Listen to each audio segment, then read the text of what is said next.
ماں نہیں ساس ہوں میں کی نیکسٹ ایپیسوڈ میں دکھایا جائے گا کہ سلمان عروج کے ساتھ مل کے اس کے تعلقات مہرین کے ساتھ بہتر بنانے کی پوری کوشش کرے گا اور انہیں کہے گا کہ کم سے کم عروج سے اس بات پہ تو خوش ہو جائیں کہ وہ آپ کو دادی بنانے والی ہے۔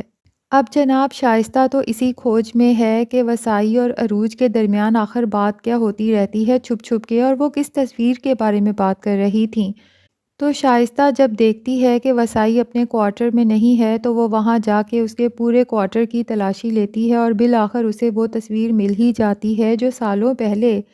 شائستہ نے وسائی سے جلانے کو کہا تھا، لیکن وسائی نے وہ تصویر نہیں جلائی۔ اب کڑیوں سے کڑیاں ملاتی ہے شائستہ تو اس کو یہ آئیڈیا ہو جاتا ہے کہ عروج ہی دراصل اریج ہے جسے سالوں پہلے شائستہ نے جنگل میں پھینکا تھا۔ شائستہ تو بہت ہی پریشان ہوتی ہے اور اپنے شوہر سے بھی اپنی پریشانی ڈسکس کرتی ہے کہ اگر سب کچھ اریج کا یعنی کہ عروج کا ہے تو پھر سلمان سمیت ہم سب اس پہ ڈیپینڈنٹ ہو جائیں گے، وہ چاہے تو ہمیں کچھ دے، نہ چاہے تو کچھ بھی نہ دے۔ اور ادریس صاحب بھی بہت پریشان ہوتے ہیں کہ ابھی تو عروج کو پتہ نہیں تھا کہ یہ سب کچھ اس کا ہے، اس کے باوجود وہ آفس میں آ کے ہر چیز میں انٹرفیئر کر رہی تھی اور بہت پوچھ گچھ کر رہی تھی۔ اب اگر اسے یہ پتہ چل جائے کہ یہ ساری جائیداد اور فیکٹری عروج کی ہے تو وہ تو اور زیادہ طاقتور ہو کے ہمارے سر پر منڈلائے گی۔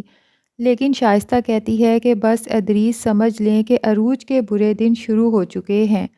دراصل اب شائستہ نے عروج کو ٹھکانے لگانے کا پلان کر لیا ہے، وہ اس کو مار کے ہی دم لینا چاہتی ہے۔ لیکن ادریس کہتا ہے کہ اگر سلمان کو پتہ چلا کہ ہم نے عروج کا نقصان کیا ہے یا اسے جان سے مارا ہے تو وہ ہمارے ساتھ کتنے برے طریقے سے پیش آئے گا۔ شائستہ کہتی ہے آپ فکر ہی نہ کریں، میں کام ہی ایسے کروں گی کہ کسی کو بھی شک نہیں ہوگا۔ وہ کچھ ایسا کرے گی کہ سارا شک ہی مہرین کے اوپر جائے گا۔